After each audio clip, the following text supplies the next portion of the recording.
ఏం చేస్తుంటారండి? మేము రియల్ ఎస్టేట్ వ్యాపారం చేస్తాం సార్. వ్యాపారం చేస్తుంటే ఎట్లా ఉంది రియల్ ఎస్టేట్? అదే ఏం బాగలేదండి. ఏంటంటారు కారణం ఏంటంటే? కారణం ఏంటంటే డెవలప్మెంట్ లేదు, ఒక కంపెనీలు లేవు, ఒక సాఫ్ట్వేర్ కంపెనీలు లేవు, ఏవి పని లేదు. అలా అయితే ఎట్లా రాష్ట్రం ముందరకు పోదు కదా. అభివృద్ధి అనేది ఉంటే పోద్ది.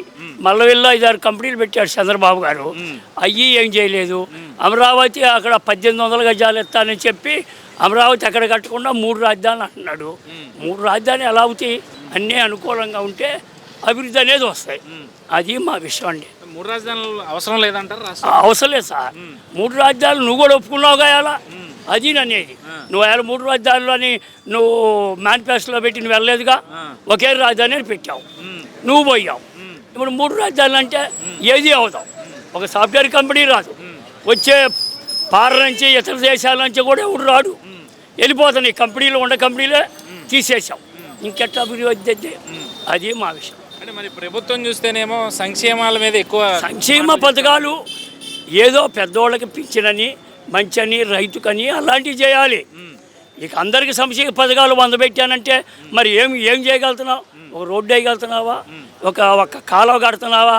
ఇక్కడ మన ఇది పెట్టాం ఏంటి, మున్సిపాలిటీ. ఒక కాలువ లేదు, ఒక పాడు లేదు, ఇళ్ల పన్నులు అన్ని రేట్లు పెరిగి, పక్కన రాష్ట్రాల్లో ₹2 డీజిల్ తగ్గిస్తే మరి రాష్ట్రంలో లేదు. ఇటు పక్కన తెలంగాణ ₹2 డీజిల్, కర్ణాటకలో ₹2. మరి వాళ్ళు చేస్తున్నారుగా పరిపాలన.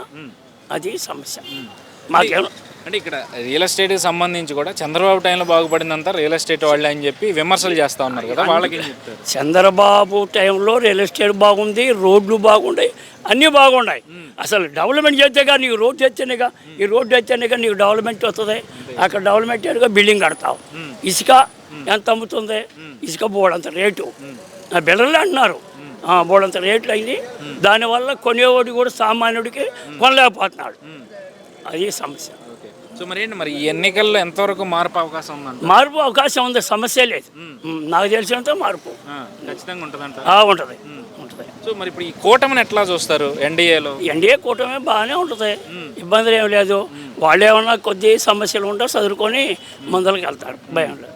అంటే ఇప్పుడు మనం చూస్తున్నాం సజ్జల రామకృష్ణారెడ్డి వాళ్ళు మొన్నటి వరకు విమర్శించి వాళ్ళతో ఎలా పొత్తు పెట్టుకుంటారు, వాళ్ళతో కలిసి ఎలా ఇది చేస్తారు? వాళ్ళు అంటారండి, మామూలే అంటానికి. ఇప్పుడు అంటానికి ఏముంది? ఇప్పుడు షర్మిల నేనేదో చేస్తానని అంద కదా, మరి ఇవాళ కాంగ్రెస్లో పోయింది. 2 కాంగ్రెస్ వైఎస్ ఒకటి అంటున్నారు కదా, దానికి మనం ఏం చేస్తాం? అట్టనే వస్తాయి. రాజకీయం అందరూ ఎవడు ఎత్తుకల్లో వాళ్ళు ఉంటారు, తప్పే ఉంది. అది ఓటు రాజకీయం. సో నియోజకవర్గం, మీ పెనలూరు నియోజకవర్గం విషయానికి వచ్చేసరికి ఏంటి ఇక్కడ అభివృద్ధి పరిస్థితి ఏంటి? ఇక్కడ లేదు సారా, ఏం లేదు. ఇక్కడ 100 అడుగుల రోడ్డు చంద్రబాబు నాయుడు 100 అడుగుల రోడ్డు సనత నగర్ నుంచి అటు 100 అడుగుల రోడ్డు చేస్తే దాన్ని అక్కడ బ్రిడ్జి మళ్ళీ ఒకరోజు చేయలా. పారసారథి కూడా అడిగితే డబ్బులు లేవు, నువ్వు లేవని అడిగితే ఆయన కూడా డబ్బులు ఇవ్వాల, ఎక్కడో డబ్బులు ఇవ్వాల. మరి ఏం చేస్తాడు? ఎవడైనా ఒక పంచాయతీ ప్రెసిడెంట్ ఉంటున్నాడు, వాడికి డబ్బులు లేవు, వాడు డబ్బులు అడగకపోతే ఏం చేస్తాడు? ఒక బక్కోడికే ఎస్టీ క్యాండిడేట్ బీసీ క్యాండిడేట్కి వచ్చిందనుకోండి, వాడు చేపియాలి. వాడు చేపియాలంటే డబ్బులు ఇవ్వాలి. వాడు ఎక్కడ పెడతారు? అలా ఉంది సమస్య.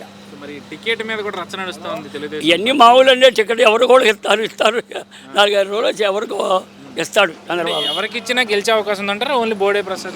బోడే ప్రసాద్ అని కాదు, ఎవరికి ఇచ్చినా మేము ఓట్లు వేస్తాం. పార్టీ పరంగా మేము జనసేన వాళ్ళం, మేము టీడీపీకి సపోర్ట్ చేస్తాం. అది ఓకే.